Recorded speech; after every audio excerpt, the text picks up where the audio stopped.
What I cooked இன் அ டே. பிரேக்ஃபாஸ்ட்டுக்கு தோசை, அவியல், chana gravy. லஞ்சுக்கு வந்து கீரை கூட்டும் சப்பாத்தியும்.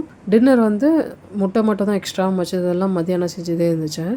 ஸோ மார்னிங் ஃபஸ்ட்டு ஏஞ்சோடனே சன்னா கிரேவிக்கு சன்னா கொஞ்சம் சால்ட் போட்டு வேக வச்சு எடுத்துக்கிட்டேன். நெக்ஸ்ட்டு அவியல் ரெடி பண்ணுறதுக்கு காயெல்லாம் எடுத்துகிட்டு வந்து வச்சுட்டேன். சரி ஃபஸ்ட்டு வந்து சன்னா கிரேவி பண்ணிடலான்ட்டு சன்னா கிரேவிக்கு வெங்காயம் தக்காளி அரைஞ்சிட்டு அதுக்கப்புறமா சிறுபருப்பு ஊற வச்சுருந்தேன் கீரை கூட்டு மாதிரி பண்ணலான்ட்டு.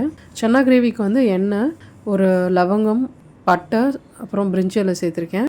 வெங்காயம் சேர்த்துட்டு நல்லா வதங்கணும். வெங்காயம் நல்லா வதங்கினதுக்கப்புறமா நம்ம இஞ்சி பூண்டு பேஸ்ட் சேர்த்துக்கலாம். கொஞ்சம் சைடில் டைம் கிடைக்கும் போதெல்லாம் அந்த கூட்டுக்கும் ரெடி பண்ணிகிட்டே இருந்தேன். வெங்காயம் வதங்கிடுச்சு. ஸோ இதில் கொஞ்சம் இஞ்சி பூண்டு பேஸ்ட், ராஸ்மெல் போயிட்டோன்னே தக்காளி சேர்த்துட்டு தக்காளி நல்லா வதங்கணும். தக்காளி நல்லா வதங்கினதுக்கப்புறமா இதில் வந்து மசாலா மஞ்சள்தூள் சேர்த்துருக்கேன், கொஞ்சம் காஷ்மீரி சில்லி, கொஞ்சம் குழம்புத்தூள், தனியாத்தூள். காரம் கம்மியாக தான் போட்டிருக்கேன். உங்களுக்கு வந்து கொஞ்சம் ஸ்பைசஸ் அதிகமாக வேணும்னா சேர்த்துக்கலாம். நெக்ஸ்ட்டு இந்த வேக வச்ச சன்னா சேர்த்துட்டு தண்ணி எக்ஸ்ட்ரா சேர்த்து மூடி வச்சுருக்கேன். உப்பு வந்து ஃபைனலாக செக் பண்ணி போட்டுப்பேன். சிறுபருப்பு வந்து ரொம்ப ஊற வேண்டாம். நான் வந்து தண்ணி வந்து மட்டும் சேஞ்ச் பண்ணிவிட்டு ஒரு வாட்டி இதில் வெங்காயம், தக்காளி, பூண்டு, அதுக்கப்புறமா காரத்துக்கு பச்சை மிளகா, நான் ஒரு பச்சை மிளகா, அப்புறம் சின்னோண்டு பச்சை மிளகா சேர்த்துருக்கேன். மூடி போட்டு வேக வச்சிடணும்.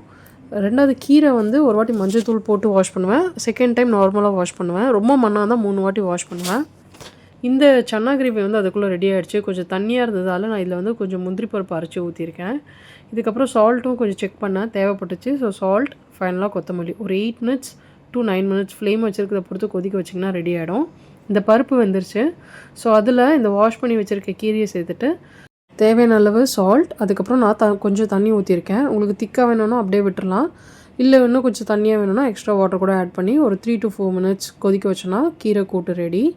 நான் நெக்ஸ்ட்டு அவியலுக்கு தான் ரெடி பண்ணேன். அவியலுக்கு வந்து வெள்ளை பூசணிக்காய், அதுக்கப்புறமா வந்து இது வந்து கருணக்கிழங்கு, வாழைக்காய், பீன்ஸ், கேரட், அப்புறம் பச்சை பட்டாணி எடுத்திருந்தேன். குக்கரில் பச்சை பட்டாணி, இந்த கட் பண்ணி வச்சுருக்க எல்லா காய்கறியும் சேர்த்துட்டேன்.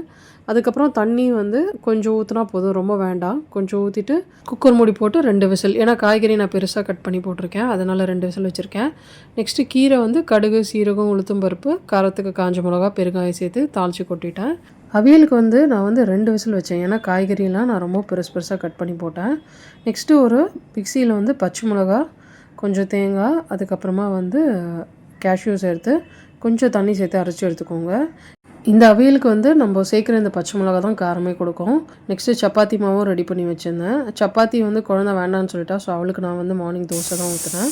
ப்ரெஷர் ரிலீஸ் ஆகிட்டோடனே மறுபடியும் ஸ்டவ் ஆன் பண்ணி வச்சுட்டு நான் குக்கர் விசில் எடுத்துட்டேன். பாருங்கள், ரொம்ப குழஞ்சி போகாது. காய்கறி வந்து நல்லாவே வந்து இருக்கும். அப்புறமா நம்ம அரைச்சி வச்சுருக்க பேஸ்ட் இதில் சேர்த்துட்டு தேவையான அளவு சால்ட். தண்ணி ஊற்ற வேண்டாம், ஏன்னா அவியல் வந்து கொஞ்சம் திக்காக தான் இருக்கும்.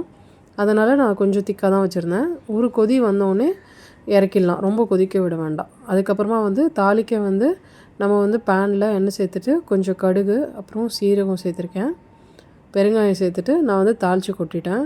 உங்களுக்கு வேணும்னா நீங்கள் வந்து நார்மல் ஆயிலுக்கு பதில் தேங்காய் எண்ணெயில் தாளித்து கொட்டலாம், ரொம்ப நல்லாயிருக்கும். நான் வந்து நார்மல் ஆயிலில் தான் தாளித்தேன்.